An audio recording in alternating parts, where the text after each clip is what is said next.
Hello, football family. Welcome into Huddle It Up Films. Week 3 already.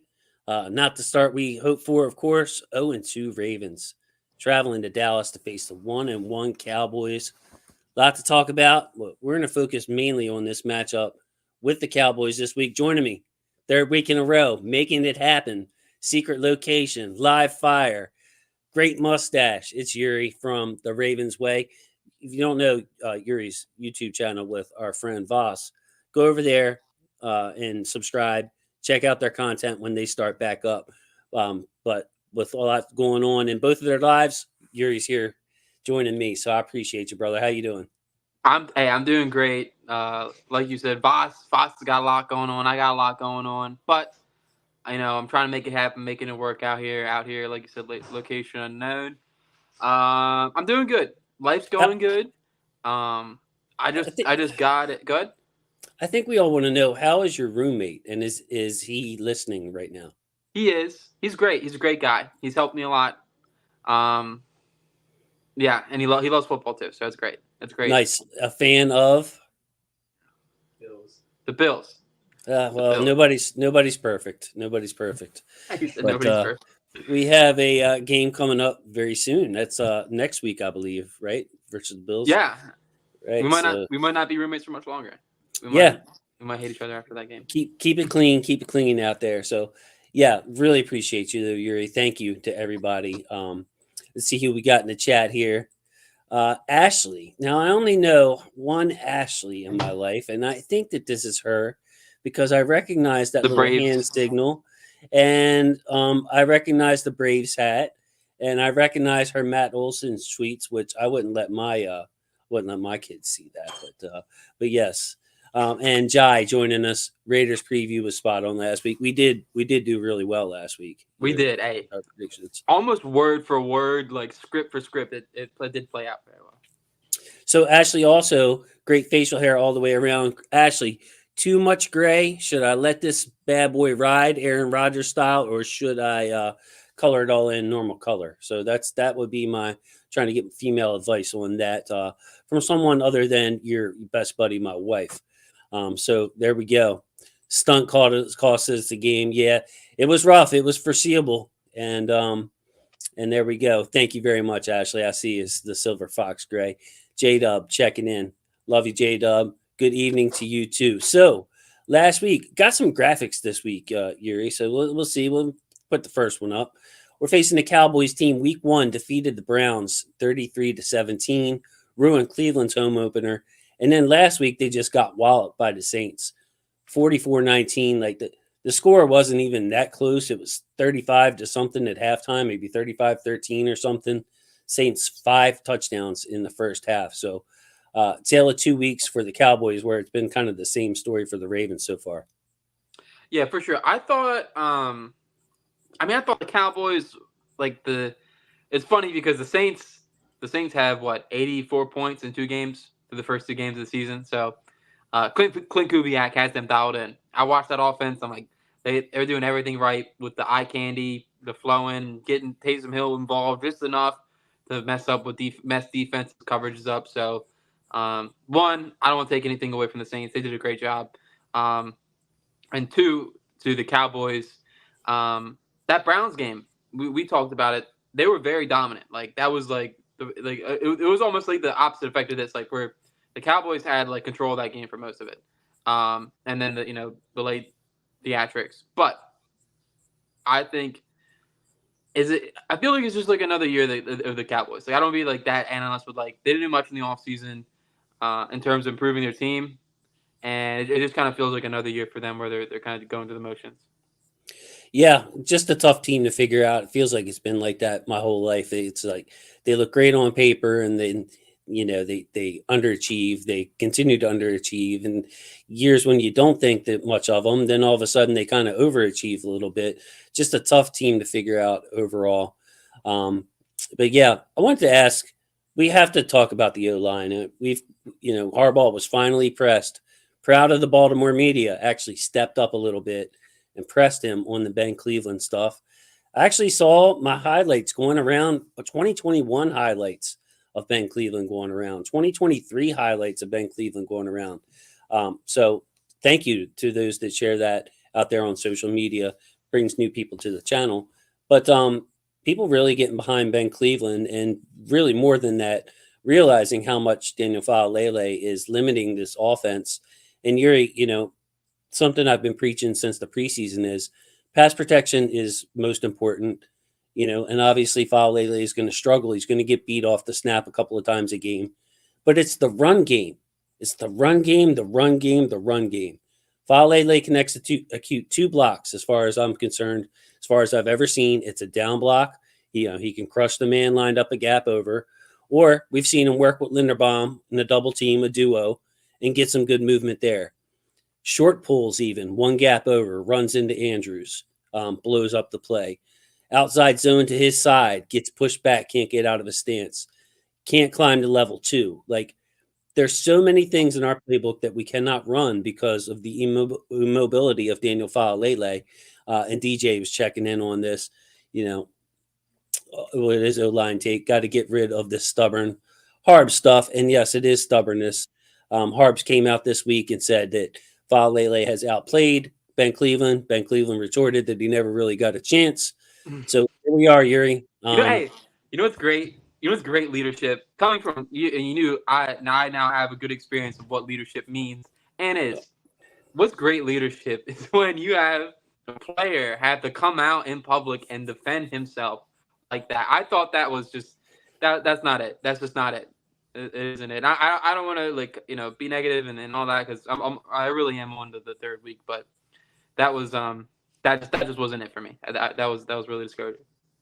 It's true. It wasn't just like Harbaugh could have gave a more corporate head coach speak answer, but his whole demeanor kind of changed a little bit, and he just doubled down and say Faalele's out playing the man, this, that, and the other thing, and of course Ben Cleveland's going to be asked about that, and Ben Cleveland was respectful but honest, saying look, Linderbaum was hurt, I had to get moved around. He didn't get any reps in the preseason at right guard. In the preseason games, rather, very limited reps in practice at right guard. So he was never given a chance. I mean, we can be honest with ourselves on that. So yeah, Harbs did, Jeremiah, have to say something. I just didn't expect him to double, triple down the way he did and be as strong with his look. Daniel Faalele outplayed him. It's that simple. It's facts. I think he called it facts. That's the kind of facts I refer to as like FAX. When you ever see somebody type facts with FAX, what they're saying is totally opinion. Like, it's never actual facts; it's opinion. But yeah, it's a pretty sketchy situation. And Monken was asked about it today, and homeboy Monken stayed away from that. He basically, it was almost like he was expecting to get the answer, and then just kind of like repeated the Harbaugh, look, we're playing the best guys, blah blah blah. Next question kind of thing. So it was really funny. Yuri breaking up on me over there. Any last thoughts on the offensive line? Because I have another area of concern, actually, before we get to the matchups. The only other thing I would add is to what you said about the run blocking. Makari and Faalele together, they can't run to the right side. Like, it's just Makari's a great pass protector. I don't want to. He stepped in. He's been an Iron Man. Nothing against him. But on a starting lineman capacity, he just can't block. He can't man up. He can't gap block. And he is a good athlete, but in terms of just pushing people, it's just not his thing. And then Faalele, we see him. He can't reach the 3-tech. It's just not. He can't do it. Every time the 3 seconds step on, the rep's over, and the run play is blown up. So. That's the last thing I would say is that the left side, they really are, if they want to run zone, they're going to have to run to the left. Handicap to running to the left until Rosengarten is at least put in, and probably Cleveland as well. That is my last thought about the offensive line. We spent so much time. I spent a lot of time talking about it this week, and hey, bigger, better things this week. Yeah, and Rosengarten did look much, much better, and thanks for all the support on the Roger Rosengarten cut up this week that I did. Flintstone Feet is what I named it. So if you want to mark that on your channel and go back and watch it, just an outstanding performance from a rookie player in his second game after a rough first start. much improved. Rosengarten is going to be a player in this league. Najai has a question. Do you think Faalele could take right guards, Cleveland left guard, Stanley to help out more? I don't think so, Jai, because like I said, it's to me, it's not a developmental thing for Faalele thing. It's a skill set thing. Like Faalele is not in bad shape. He carries his weight pretty well. He's just the largest man ever drafted in NFL history. And he doesn't have some big belly hanging over like Michael Pierce or something. He gets out of his stance slow. He can't pull. There's like no way he can climb and block somebody like Patrick Queen or Jeremiah Wosu Koromo or even Logan Wilson or really any linebacker in this league. Like he is a tackle, probably a backup tackle that you're going to need help. So I just don't think he's a guard, Jai. Like that's my main thing. And like I said, it's a skill set issue to me. It's not that he's going to develop into something better. Of course, the more you play something, the better you get. But like the ceiling, I think, is extremely capped for Faalele, where he'll never be a good guard. That's just like things happen too fast in there, Yuri. Yeah, I agree.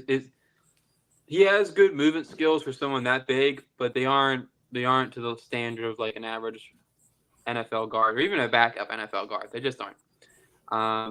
And that isn't really his fault. He's a huge dude. He's a huge dude. To your point, but yeah, I wouldn't want. I don't think moving him to where Stanley is would help.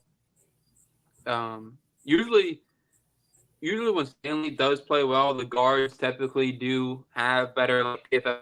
They all look better in the charting, but I wouldn't make that move. Appreciate you guys very much. So my second concern is with the secondary. I mean, this is a talented secondary on paper. Kyle's a little banged up. You can tell. I asked the question this week, got a couple of DMs. Kyle's definitely hurting, and it's not just the knee injury that he had in preseason that everybody wants to point to. He's still nursing some other things from the offseason and a little bit different player, but still effective player. Our four-man rush is absolutely eating, Yuri. Travis Jones, great start. Matabike getting pressure. Oway in the midst of a breakout season. Kyle Van Noy, 2 sacks coming off a broken orbital bone. Ojabo's flashed in there. So it's like, man, our front four is eating. We got all this talent in the secondary. Why are the Ravens giving up so much passing production? I mean, hats off to Devontae Adams and Brock Bowers, 2 great players. So that plays into it somewhat. But what have you seen from the secondary, Yuri? Why isn't this with like getting pressure with 4 men, having 7 men in coverage, and we're still struggling in pass defense? I don't get it because usually you've seen some teams get away with having not the greatest secondaries, but if they get pressure with front four, with just 4, no blitzing, no scheming games, we're getting pressure with 4, like the Ravens are now, sometimes they'll get away. Like you've seen the 49ers pass, right? Name a 49ers corner during the 2019 team. You know what I mean? Like it's not going to be something like pop the head. Like Richard Sherman was playing on that team. Richard Sherman was playing on that team. So, yeah, it's tough to really put a firm diagnosis on it. My diagnosis is that Kyle Hamilton's really important. How Kyle Hamilton is used is really important. And as of right now, they have him playing a lot of split safety in the back and not as much nickel and slot as he did last year where he got on pro. So I think that's one issue for me in terms of the secondary and what's going on. Number 2, there was that blown play earlier in the year, last week against the Chiefs, and that was an issue. That's good amount of yardage there that has the Ravens in what I think I texted you before the game. They're like bottom 10 or the last in the league in pass defense in terms of yards allowed. So that's tough. And that thing scheme too. It isn't copy and paste from what I see. There are minute changes in the scheme, and there is a grace period for Zach Orr, for the secondary, for the defense to kind of like gel and get together. And then the other thing I'll throw out there, Jason, is Ardarius Washington. I think he needs to play more.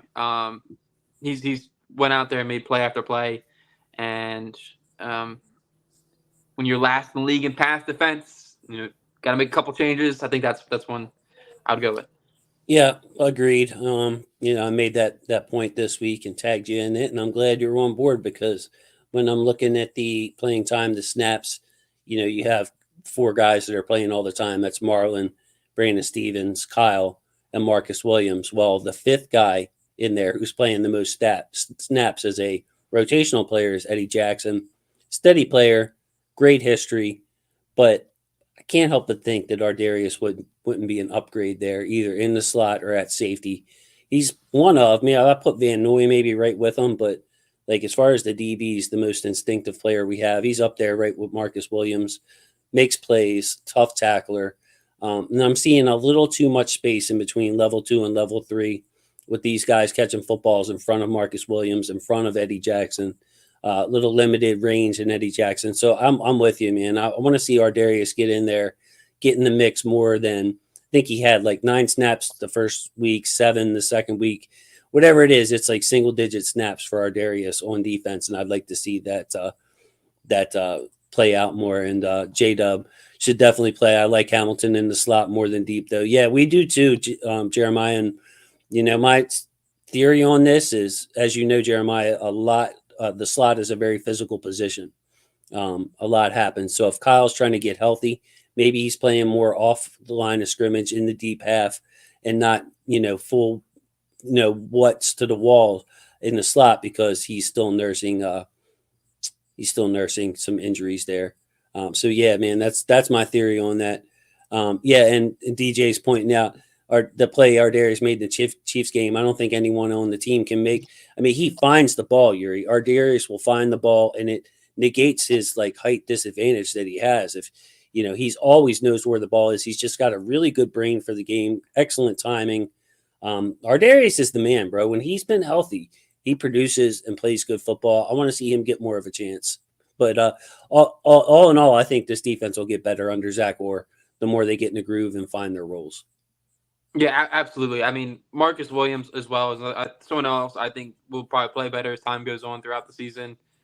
And Kyle Hamilton getting healthy, and I would also throw out. I haven't been super impressed with the coverage from our linebacker Roquan Smith. I thought that some of the leveling, you could get deeper in the drop one, and of course I don't know the assignments, but when I see cover two, I at least know what the Mike does and what the Will does. Um, so it would better coverage underneath is really the main point for me. Is the Ravens are getting killed. They haven't let up. I don't think they, and outside of that blown coverage week one, there hasn't been like a play where I'm like, wow, like that was just like poor coverage downfield. Mm-hmm.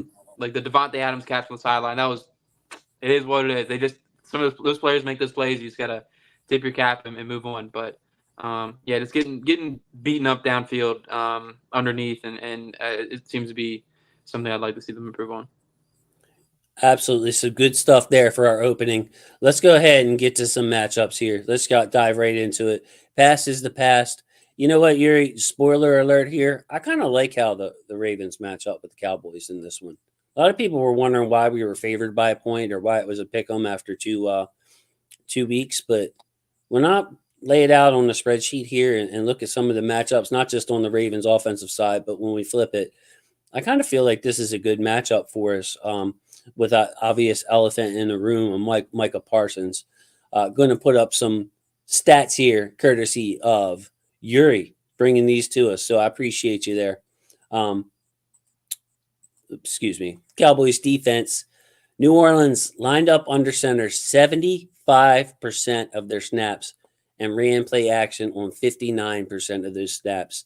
And you see the rushing yards there 190 total rushing yards, 4 touchdowns. Carr only had to throw the ball 16 times, but still 243, 2 touchdowns. Saints put that baby away, 5 touchdowns in the first half. And Yuri, it's easy to run under center and run a lot of play action when you build a big lead of that. Like, if the Ravens want to run more play action, they best not be behind because the play action doesn't work as well. Yeah, hey, I thought that, and then the Raiders started running play action versus us behind, and it was working. I was like, what? That was another thing. Linebackers were flowing against play action, up 10 points. What are we doing? Anyways, yeah, I mean, to the inverse of what I just said, if you are up and you're running, you're pounding the ball, running's working, and you run play action, getting those linebackers to flow, especially with someone like Derrick Henry, especially like someone of Lamar Jackson's magnitude, wherever he goes, the defense goes, you can really start taking advantage of teams, and that's how we saw Derek Carr be one of his like best passing games in terms of efficiency of his career. Um, I mean, the Saints had their way on the ground, and that really set up them just to do what they wanted in terms of play action. So, um, it was a beatdown. It was certainly a beatdown. So the run game, Yuri. Excuse me. I almost highlighted Derrick Henry again because this could be a huge game for him. But of course, the limitations running right, as we saw the difference running left and running right last week. I believe Coach DC from all 22 films had a cut up on his channel this week. I did not watch it, but I saw it was based on like running left and running right. And I know what he's going to say on that one pretty much. Something that we've been pointing out for a couple of weeks here. But the way Alvin Kamara just lit them up on the ground and all the like they knew the Saints were going to run, Yuri. The Saints were up from the beginning of that game, and they still couldn't stop it. In addition, Mazzie Smith, their nose tackle, big defensive tackle, has not practiced either Wednesday or today. So I have Linval Joseph in his spot up there on the front line. But overall, they can generate some pressure on the passer, but not a great run defense there in the Cowboys. Not at all. Not at all. Mozzie Smith was actually someone they drafted to try and fix their run defense. And there was like this whole thing with like him losing weight and him trying to put on weight. This whole thing. And as your point, he might even play in this game. So, Linval Joseph, 30. I think he's 37 now, 38. He's up there in age. Great run defender. He's been getting signed every year just because he can defend the run.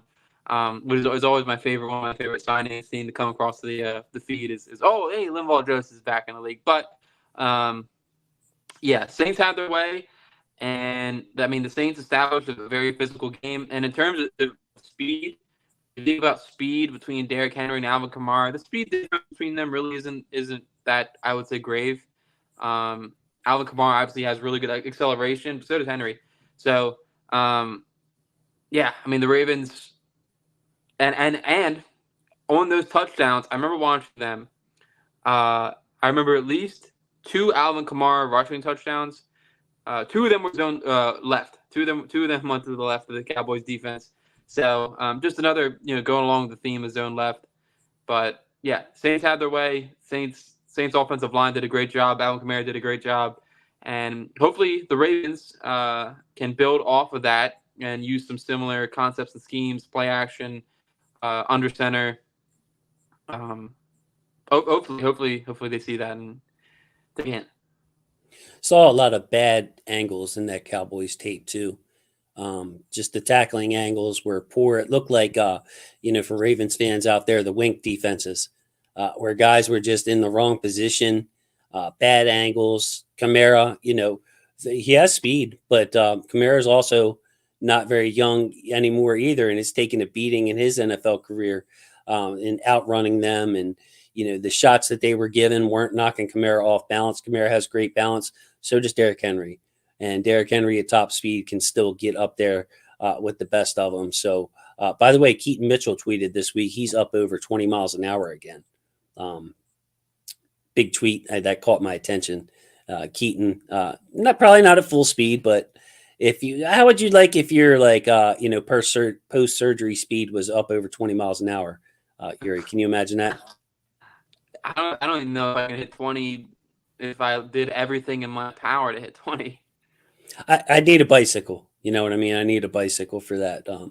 No 20 miles an hour here. Did run a solid 4.940 though, which was impressive in the 90s. So not so much today, man. These kids are aliens. But another guy that had a big day for the Saints was Rashid Shaheed. And he burned the Cowboys defense in the middle, up the seams. And that's part of why I have Isaiah Likely highlighted here as a big day. The Cowboys rotate their linebackers in and out a lot. They have DeMarvion Overshone, a guy that we studied, Yuri, I believe he was from Texas, mid-round linebacker. Yep. Great coverage linebacker, but he's still a linebacker. He rotated in with that Damone Clark and Eric Kendricks there that you see for the Cowboys linebackers. They also have Jordan Lewis as their slot defender, but Jordan Lewis is a prototypical slot defender. What is he, like 5'10", 5'11", something like that?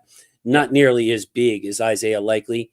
So, wow, I think this could be a big day for Isaiah Likely slash Mark Andrews slash maybe even Nelson Aguilar, whoever the Ravens have running that seam, and whoever is mismatched on a linebacker.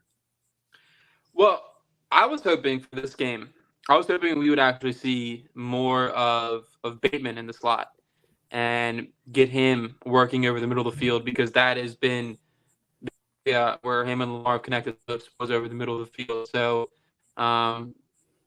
maybe working that backside dig, backside slant, getting a little bit off coverage and being able to, use some of that. I think that would be beneficial, but obviously probably not going to happen. Isaiah Likely being a dominant athlete out there. I'm with you, Jason, step for step. I think he's going to have a good game and be able to do what he did against the Chiefs and kind of take over a little bit. Overshawn's probably one of their, I think he's the best linebacker they have in terms of coverage, according to PFF. And Lewis, I think all their corners outside of Diggs and I think actually Lewis was the other highest graded one they had on their secondary. But Isaiah Likely, I mean, go out there, make a day.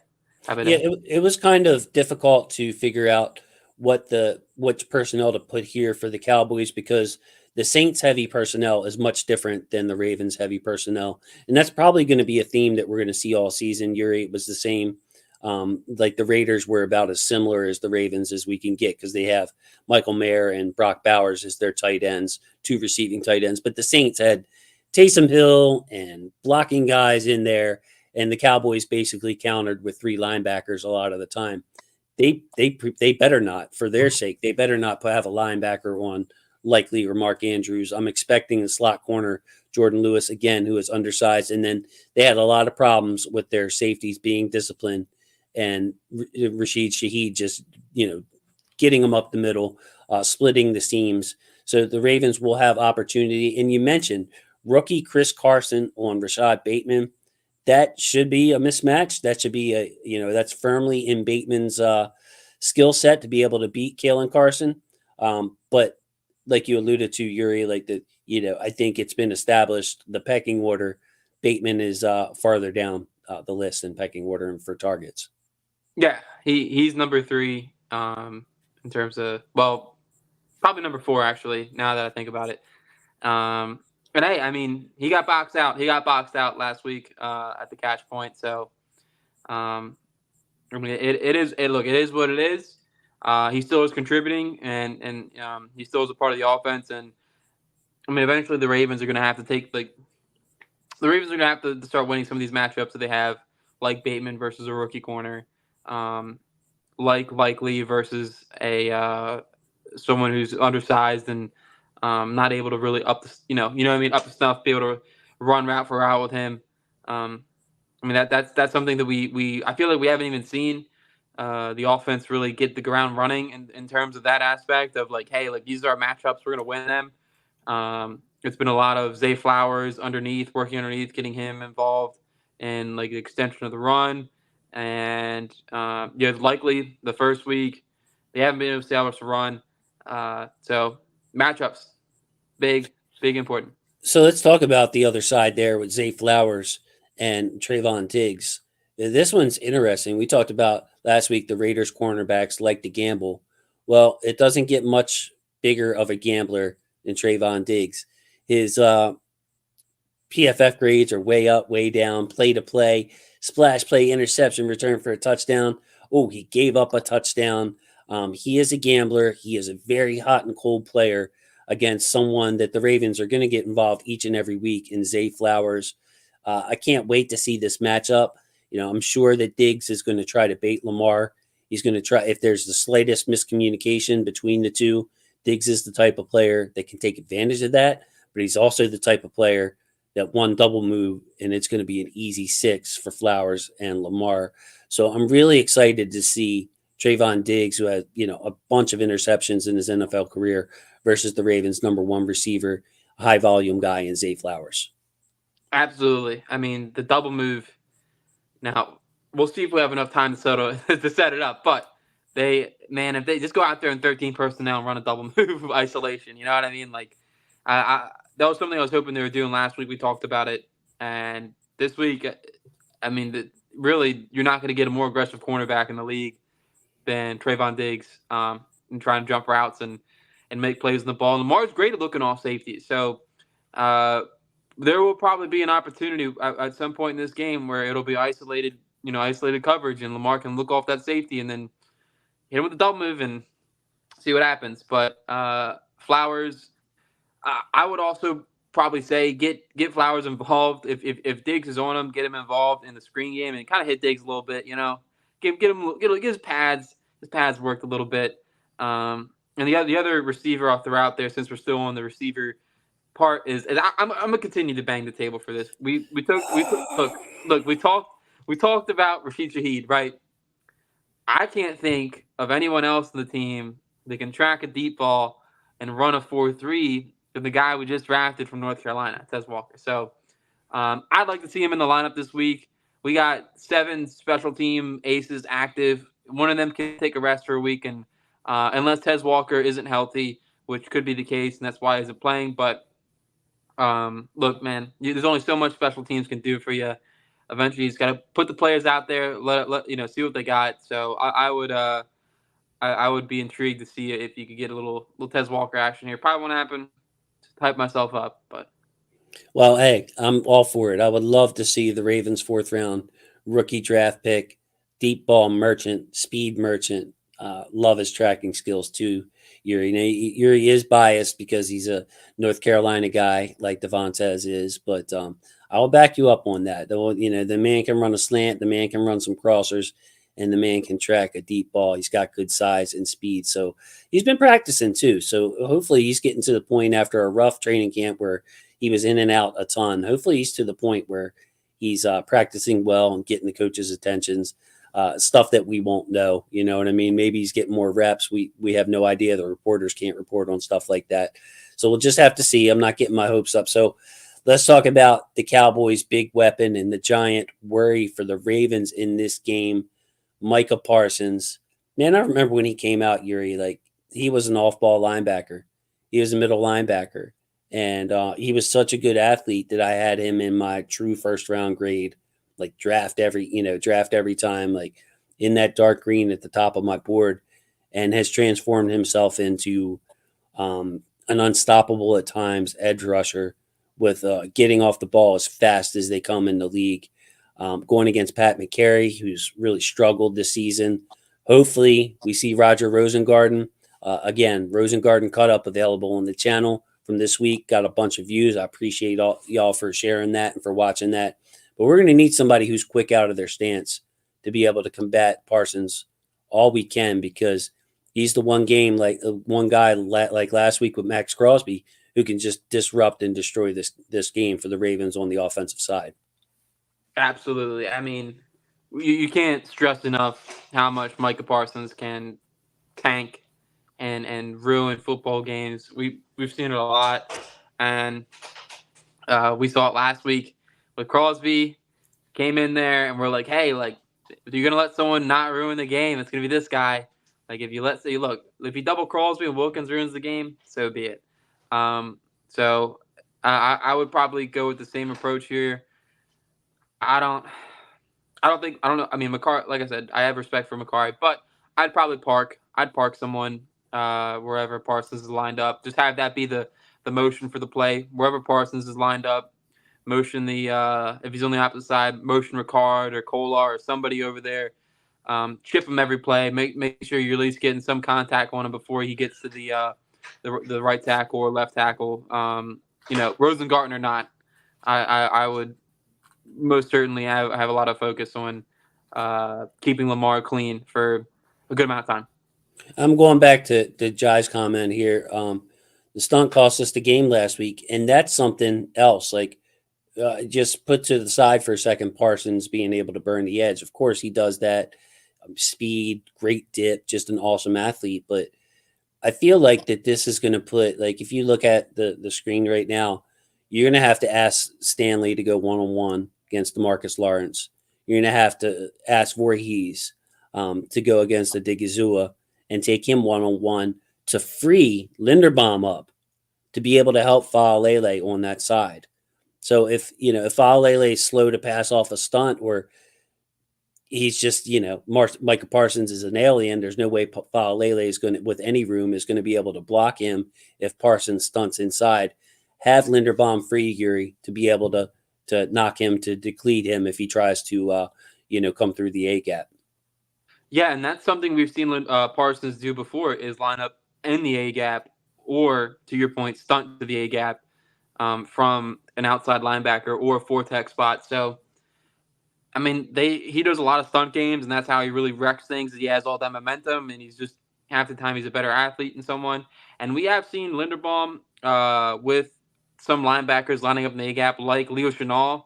Remember the Iowa game where Leo Chenal lined up in the A gap and just had his way. Now Linderbaum's developed and grown and all those things, but I could see the Cowboys developing a similar method where they put Parsons in the A gap. Yeah, it's going to be a problem. I mean, I don't think that you need to be. I mean, you could be Stephen A. Smith and understand this matchup and point to it. So I don't know if we need to go any more in detail for that. Micah Parsons, definitely the player to watch. Would love to see Bateman more involved in this game, considering he's going up against a rookie in Kalen Carson. Looking for likely to have a big game up the seam. Zay Flowers versus Trayvon Diggs, heck of a matchup. Does Andrews get more involved? And can the Ravens use Pat Ricard in this game and Derrick Henry to run like the Saints ran on the Cowboys last week? Final thoughts before we move to the other side of the ball, Yuri. The Cowboys are susceptible to the deep ball. It just I feel like we've seen it. We saw it last week with Shaheed. Donovan Wilson was like very poorly graded from PFF. We talked about Diggs being a gambler. You got a rookie corner on the other side. You got to push the ball down the field. And then Lamar's got to hit it. Lamar's got to hit it. He had I a agree. bad year last year with accuracy downfield. Lamar's excellent player, two-time MVP, been a huge Lamar supporter from the start. But let's hit the gimmies, man. We got to hit the gimmies in this game. There's probably, to your point, going to be a gimme or two, either a blown coverage or somebody's just wide open because the safeties are slipping. So let's look for that long touchdown for the Ravens this week. Prop bet, you asked me last week, I hit on it. I would say that the longest play from scrimmage comes from the Ravens in this game. Trust Marcus Williams, Eddie Jackson, Kyle Hamilton to keep the Cowboys in front of them, and look for the Ravens to make a big play in this game. So let's switch it to the other side of the ball. Cowboys offense is mainly 11 personnel, so 3 wide receivers. They rotate their running back in there with Rico Dowdle, and believe it or not, Ezekiel Elliott back on the Cowboys after a year in New England. They're having a hard time running the ball, by the way, Yuri. Let's look at some key stats presented by Yuri. Cowboys offense, rookie left tackle Tyler Guyton allowed 5 pressures, all versus Chase Young in last week's game versus the Saints. 5 pressures. The Saints cornerbacks aligned in press coverage on 46% of their snaps last week. Prescott, pretty good day numbers-wise. Of course, he was throwing all day. 293 yards, did have the 2 picks. CeeDee Lamb, 4 catches, 90 yards, touchdowns. Through 2 weeks, Dallas is only 170 rushing yards and 1 touchdown, averaging 3.7 yards per carry. So through 2 weeks, 170 yards. That's a one game for the Ravens. Cowboys can't run the ball, much like the Raiders couldn't run the ball on us this week. Could be a one-dimensional game. Cowboys have the weapons, and the Ravens have been bad on pass defense, shockingly, Yuri. Yeah, it doesn't make sense to me because Tyler Smith, Cooper Bebe, and Zach Martin are all great. Like those are 3 really good football players. So I'm very curious on why their run game isn't working. Maybe just the running backs they have don't have the juice to be able to get to some of those blocks. But yeah, Guyton, But it's a good Five fresh. offensive line. It's you got Zach Martin, Beebe's a people mover. Tyler Smith is awesome in the run game. It Yeah. really doesn't. It really doesn't make sense. Maybe it's a Steele was paid what 16 a year or something like that, and then Guyton's a first round pick. yeah. Doesn't matter. All that for 190 yards in 2 games. And granted, they were blown out the water last week. So, obviously the rushing yards aren't going to be there as they're trying to throw their way back into the game. But the 3.7 yards per carry, I mean, under 4 yards in this era is really bad considering that, everybody's playing the pass and pass first. Just doesn't make sense. Maybe it's a running back talent thing like we saw here with Greg Roman when all our running backs got hurt, J.K. and Gus went down and all that, and we were bringing in Devontae Freeman's, and he was actually one of the better of the group. Le'Veon Bell, Latavius Murray. Yeah, we still ran the ball, but it was like all Lamar generated, and we were leaving a lot of yards out on the field. So maybe it's a Rico Dowdle slash the ghost of Ezekiel Elliott that's holding back their run game, Yuri. It could be. I couldn't tell you. I really couldn't tell you what is holding them back outside of maybe the running backs just aren't that good. Um, but what I will say is Tyler Guyton, the rookie that they drafted, has been struggling out there pretty bad. And we've seen how one offensive lineman can ruin a lot. And I to the statistic I put in there, he let up 5 pressures versus Chase Young. And when I think of player archetypes, I think Odafe Owe and Chase Young are somewhat similar. They're both, and I don't know why this was a narrative that was like someone like no one put to anymore. But Chase Young's a good run defender. Like he in college he was a good run defender, and as he was a rookie he was a good run defender. And I don't know how he got the Yannick Ngakoue tag, but I don't buy it. So very similar skill sets with Owe and Chase Young. Obviously Chase Young, blue chip talent. But I think this huge Odafe Owe game too. You highlighted he can have his way in the run and beat Guyton on the edge with his like he did this past week. Colton Miller, great left tackle, dipped around him and used that hand fighting techniques, which I thought Guyton struggled with in college. Was some of the hand placement issues. So very big matchup there.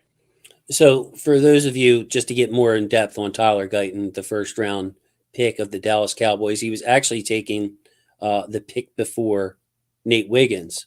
29, Wiggins went 30. I had my eyes on Guyton in this draft. Excellent athlete. Like his feet are up there with Rosengarten. Rosengarten's probably a little bit quicker than Guyton, but Guyton has the prototypical length that you're looking for. He's a little bit like he could add some more weight, but Guyton can really move. A former tight end, have a clip of him catching a touchdown in the back of the end zone, like an acrobatic type catch. So this is the guy that the Cowboys have at left tackle, a pure athlete. But at the same time, I think he's only been playing tackle for like this is his 3rd year. So when you talk about hand placement issues, Yuri, things of that nature, yeah, he's got a lot to learn. And then all of a sudden, Odafe Owe with a bag of moves, the technician, the stab, the little cross chop, the spin move, the bull rush, the same guy that like had all the athletic talent in the world, but just, not the experience and didn't know what to do with it. Now all of a sudden, Owe's got a bunch of tricks in the bag that he can go to on left tackle who's athletically gifted, but Owe is incredibly athletically gifted as well. But Owe actually has the experience. Owe's the Justin Houston in this matchup. It's amazing. He is. He's become the master. He was the Padawan. Now he's the master. Yeah, super. That was very, very exciting and reassuring to see Odafe Owe go out there and just have his way, have his way with a All Pro Bowl type of talent tackle. So can't stress enough that this is another big Odafe Owe game, and even Ojabo working in the mix as well. I think that would him obviously both him and Guyton I would probably put on a similar tier of athletes, but the spin move we know kind of what Ojabo's calling card is at this moment, and being able to set up Guyton with moves throughout the game. Big, You know, another big game. you know what, Yuri? I want to jump in here or hold this thought. Just wanted to thank Tactical Precision Training LLC. Thinking Matabike will have a solid game as well. Namdi Matabike. Just wanted to say Namdi just to so I didn't say Justin by accident. But yeah, Zach Martin, long time veteran, excellent all pro guard. Tyler Smith, excellent player, rookie center. But Matabike has gotten to the point where he's going to have a good game. Either way, no matter who, like we saw week 1 versus the Chiefs and their interior O line. Yeah, I mean that's why you pay him $20 million a year, so he can go out there against good guards and good centers and have games. So it's just tough to block, bro. Like good luck with him 1-on-1. And now Travis Jones is just so big and strong that he's demanding the double teams almost like Michael Pierce did last year. So you can only double team one of them, man. So it's just a blessing to have that kind of interior pressure. Getting back to the matchups on the offensive line, specifically the tackles versus the edge rushers. Yuri, I kind of like the idea. How about bold prediction here? Kyle Van Noy gets a sack on Tyler Guyton. They switch, bro. Like, why not? You talk about like a bag. Van Noy, the ultimate experience versus Tyler Guyton, the inexperienced positional changed rookie. And then Steele, not the fastest, fleetest of foot. You put Away over there with his speed over on Steele and Van Noy on the rookie. I could see them switching it up even more than usual this week. Bold prediction, Van Noy sack on Tyler Guyton, gets to the quarterback in less than 2.5 seconds. All right. I'll do you one better. I got a nasty one. Tavius Robinson. Man pulls out a sack. A little too strong for Tyler Guyton. He pulls out a sack. Okay. All right. Hopefully we can pull this up and put that out there because those are two really good ones. Yeah, great point, Taurus. Thanks again checking in. Taurus got his channel out there too. Love you, buddy. I appreciate you supporting. Where's Pierce? I don't remember seeing him lately. Not a lot, man. That is Travis Jones. And I saw Jeff Zrebeck comment, was following him when someone was asking about Travis Jones, that this is no surprise, Yuri. Like Travis Jones was groomed for this. He was working a lot with the first team in the preseason, training camp practices, not the games or whatever. But it was Travis Jones' spot. And Pierce is coming in basically when the other team brings in, 2 tight ends, 12 personnel, 13 personnel, 22 personnel, or the other team with goal line, that kind of thing. So Travis Jones is your starter. Week 1, he outsnapped Pierce 33-20. Not sure what that number was last week. Didn't write it down, but yeah, Travis Jones, the starter. Hey, that was someone that I know we were both high on during the draft. So we'll give ourselves a little pat on the back. But probably the strongest dude on our team is Travis Jones. That guy's, I said it last week, but he's just, he has those reps every week where it's just like, wow, like this guy, we have this guy. This guy's like Aaron Donald level strength of like just moving people with very like little ease. Like that's cross chop or spin or swim move he had on the center. I mean, left hand, not even the chopping hand, left hand's out of the way. I was like, whew. Yeah, man, his splash plays are just so fun, man. Travis Jones' splash plays are so fun, and I think I've made the decision already.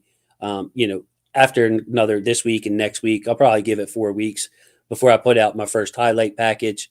I think I'm going to highlight Jones, and if there's not enough plays from Jones / Matabike, or maybe some pass rushing highlights from these guys because they're taking turns just opening a can on that front seven. And for the life of me, I can't figure out why we're giving up so many passing yards. At times, Marlon looks lost. At times, Marlon looks locked in. Brandon Stevens, like his coverage last week looked pretty good to me. It was just Devontae Adams he was working against. And I mean, that catch down the sideline, the one where he kept his toes in, that was like the second most impressive catch to me because the late hands on that one down the sideline where Brandon Stevens was stride for stride when it was just professional too, man. So it's just a tough guy to stop. I have Brandon Stevens highlighted. Jalen Tolbert had a productive day last week against the Saints.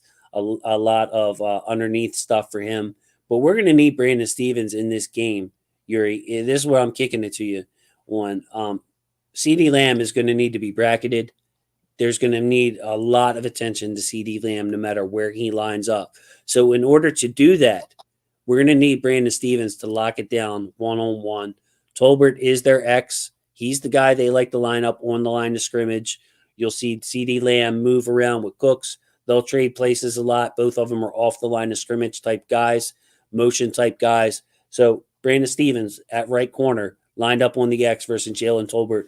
We're going to need a big game, a bounce back type game for Brandon Stevens. Yeah, absolutely. You kind of took my words from me because I was gonna say as soon as I came back up, I was gonna say you got to bracket CeeDee Lamb. You have to. You do not make them. Don't leave him 1-on-1. Even even if with Hamilton, whoever, don't leave him 1-on-1. He's another one of those guys where he's gonna get his plays, and there's gonna be ones he's got to tip your cap, but you don't let him abuse you. You don't let him have his way. So Stevens has got to be able to cover Tolbert. Tolbert, I like them coming out of the draft, but he really isn't an X. He doesn't remind me of that X style receiver, even though he's lined up there. So yeah, if Brandon Cooks and Tolbert beat you, it is what it is. Don't let CeeDee Lamb beat you. But we have the secondary depth to match up with these guys. And the more that I look at it, I feel a little bit better because coming to this game, I was a little worried because if they take CeeDee Lamb and they start moving around in the slot, and they get him going with some of the crossing routes and with the way that we've kind of let teams cook us underneath. But as time goes on, hopefully cooler heads prevail in the Ravens defensive coaching unit. Interesting matchup here. So, Yuri, what do you make about the Cooks, Marlon Humphrey potential matchup on the other side? What happens when they're one on one? What kind of day do you see Marlon having? Again, like he looked really locked in. If you guys remember out there, Devontae Adams dropped, which probably would have been a touchdown on this crossing route. Marlon got completely spun around the wrong way on that. The Ravens ended up getting lucky on that play. Marlon got beat on the touchdown, but he was all over that. It was kind of a fake play on that. There's times when Marlon's looked lost, and there's times when Marlon looks like the old Marlon. And I think he needs some confidence, man.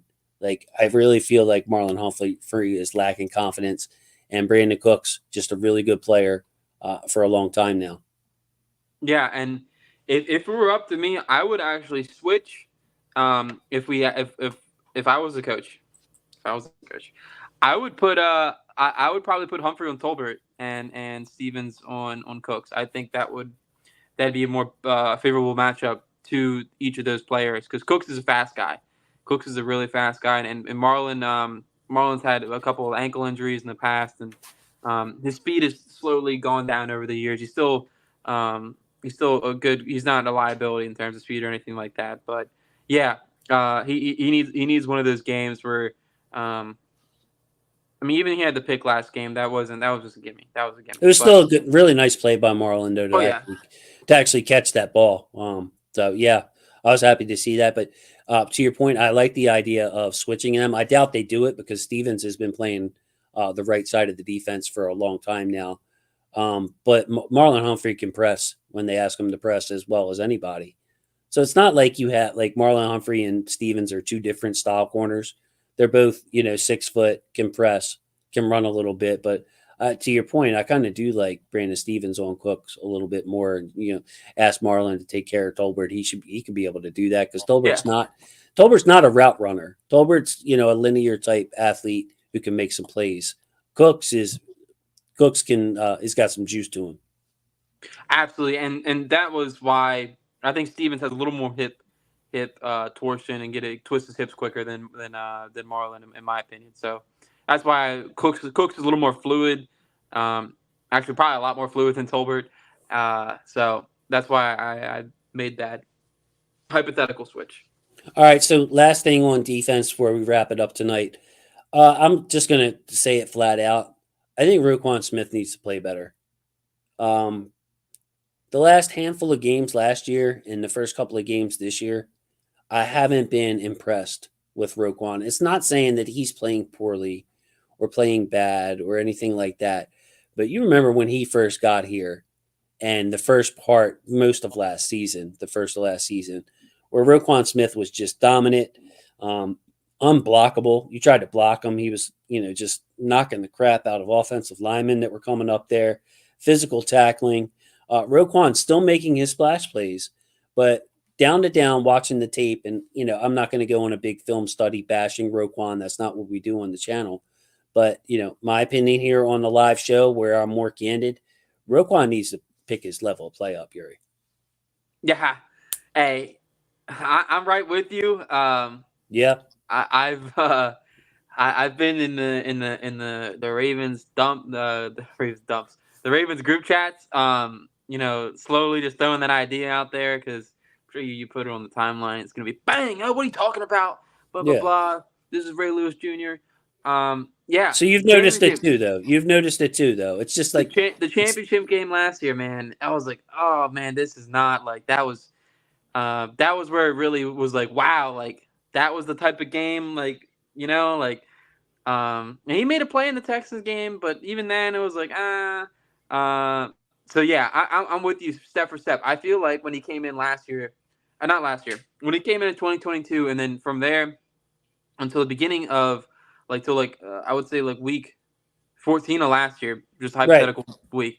I was like, wow, like there's a noticeable difference, like out. Force multiplier. The Yep. defensive line's better. The secondary's better. Like Roquan's making everybody better. And and I'm just not seeing that now. Yeah, and like I said, the breaking, not the breaking point, but the point for me where I was like, oh, like Patrick Queen had a better game than him in the championship game, like without a doubt. Like that was like not trying to make a referendum like, oh, we should have done this or that and kept this player and that player. They already paid Roquan at that point, is what it is. But Patrick Queen had a better game than him in the championship game, and then now to see it roll over into this season where he's not, he's not like that. That pick to him was a gimme. Like the pick to him in the Chiefs game that was just week one. That was a gimme. But yeah, they paid him a lot of money. They traded a second round pick for him. He's just got to play better. It's pretty simple. The defensive line, he should have. It should be pretty easy for him to fit the run with this defensive line and go out there and make plays and um, clog up passing lanes because we have such a great front four that's going out there and doing their job. So yeah, needs to play better without a doubt. Taurus, my personal opinion is I don't think so, really. I mean, of course, maybe he's got to do more communication with Trenton and get in a groove, but it's like I'm just talking about simple stuff like getting off of blocks, which has nothing to do with Patrick Queen. Like basic run play, guard climbing a Roquan. Instead of Roquan destroying that guard and making the tackle, Roquan doesn't get off the block at all, or in he's making the tackle 6 yards downfield instead of stopping that thing for like a 2 yard gain or no play. It's just my opinion through a bunch of film study and stuff. But yeah, like yeah, I mean, I don't even want to say it, bro, but it's true. It's true, Doris. I've seen a little bit too much of that from, the baddest guy on the team. And, as well as anybody, Taurus and Yuri and Jeremiah and everybody else who's in here, your middle linebackers, your tone setter. And we need Roquan to start setting the tone, knocking a running back, knocking the snot out of a lineman, knocking a running back, and really just starting to get a little bit of energy on that defense, Yuri. Yeah, I will say the back end of the game last week, I saw a couple of those knocking the snot out of people hits. I remember seeing one vividly, but still the sentiment. I'm still with you. They gotta be better. Gotta be better. All right, so Yuri, final thoughts here. Time. I know that you have commitments to get to. Promise to get you out of here by 10:15. It is 10:15. Bold prediction for me was Kyle Van Noy going to the rush side, getting the sack on Tyler Guyton. You went bolder, bro. You went a real true bold. Tavius Robinson picking up a sack in this game. Man, that would be great to see. Love Tavius. He deserves it. So I would love to see him get a sack. What final thoughts do you have on this game? Actually, I'll go first. I'll go first so that way you can wrap it up and I'll do the exit. I feel like this will be a high scoring game. I feel like CeeDee Lamb will get his despite the Ravens bracketing them. I do still expect some growing pains from this Zach Orr defense. I think that it'll slowly get better as the season will go along, but I think the Cowboys will come into this game knowing that they can't run the ball, and they're probably spending a lot of practice time this week on the pass. They're going to find ways to get their guys involved. Dak Prescott, good quarterback. Yeah, he's turnover prone sometimes. Not the Dak will make his mistakes and we'll miss some throws. But overall, I expect the Cowboys offense to score their points at home after a miserable game last week. They don't want to lose two in a row at home. I also expect the Ravens offense to get in a better groove. Um, I think that like in the second half last week, after Derrick Henry had like 5 yards at the half in the first half, that Todd Monken just was like, "Look, man, I can't call any plays to ask Lele to do anything. This is killing me. I'm finally going to listen to Jason and Yuri. We're to run outside zone left. We're to Zone just left. we're going to lean on Ronnie and Voorhees and Linderbaum and just head that way." And really, Henry found a groove. So I think this Ravens offense will get in a groove against the Cowboys, who are susceptible to the run, who take bad angles, who give up big plays. And I think the Cowboys will have success in this game. I see this game being a 30 something to 20 something kind of game, Yuri. Yeah, I'm a little different. I think I got 21-17 type of game. I think it's gonna be two teams that just they match up their strengths and weaknesses like almost misalign to the point where it's like a struggle fest out there. So that's what I think. That's what I think's gonna happen. Parsons gonna be out there probably making a couple of plays, probably forces a turnover, hits Lamar, and Lamar, the ball comes out late, pick type of thing. Um, yeah, I think it's gonna be like a check down, 3 yards every play, uh, 8 minute So, scoring so I drives. want to jump in before you continue. Type in below in the comments and even in the live chat, Jeremiah, Torres, whoever else is in there. Who are you going with here? Do you feel like a high scoring game, like I'm saying, or a low scoring game, like Yuri is saying? Yuri, pick it up. You're saying the the strengths and weaknesses. Stay that again, man. They almost miss a line.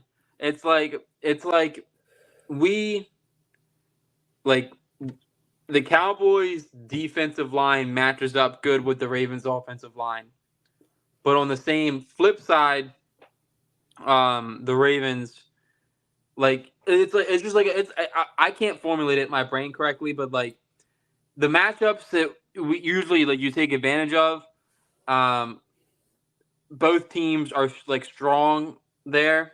So it's just going to be one of those games where it's like who lets up an explosive play first type of game. That's what I think. So I'm going with like a 21-17 slugfest. I think the Ravens get one. Um, and yeah, that is my bold prediction. Is not a Okay, so you're saying that the other team can this team can't take advantage of the other team's weaknesses. yeah, That'd pretty probably a much. fair way to say it. Like the Yep. Cowboys get big plays, but the Ravens can't make big plays. That kind of thing. I see what you mean. I see what you mean. Yeah. Oh well, we'll see where we go at throw as long as we win. And Torres says he's nervous. I'm nervous. I wouldn't even say nervous, but I just, 0-3. I almost feel like last week's loss might be a blessing in disguise for this team because, like, imagine if Likely's toe got down in bounds, and imagine if we pulled out that win versus the Raiders, which I very honestly could have won that game too. All these issues that are popping up with the offensive line aren't being talked about. Like if Lamar would have came back, say Harbaugh didn't use the timeout last week, Lamar actually had a timeout to work with. He comes down, leads them down the field. The Ravens either tie it up or score and win. Everybody's talking about how great Lamar was, whoever made the play for Lamar. Derrick Henry's finally getting going, and we're not talking about the issues of this team. So I'm hoping that, last week actually having to face the reality of an 0-2 start may spark some change in the offensive line room, may spark some change around Harbaugh getting scrutinized and not making the same mistakes over and over again. I've seen some people say they hope we start 0-5 so the issues could be identified. Um, so Yeah, that about wraps it up for me and everything I have. Yeah, I think this will be just one of those games where Ravens it looks close. It'll be one of the we'll be hearing Sunday after the game. It wasn't pretty, but it was us type of speech. Gotcha. So with that, I want to say thank you to our football family. Love my football family. Love all the people out there supporting, man, in the comments, showing up. Got to see Ashley tonight. That was great too. We have to have her on soon. But I love y'all. Thanks for all the support. Cut ups on the channel, Roger Rosengarten, Adafio Way this week. We'll be back at you next week. Yuri, please say goodnight to the people for me. Good night.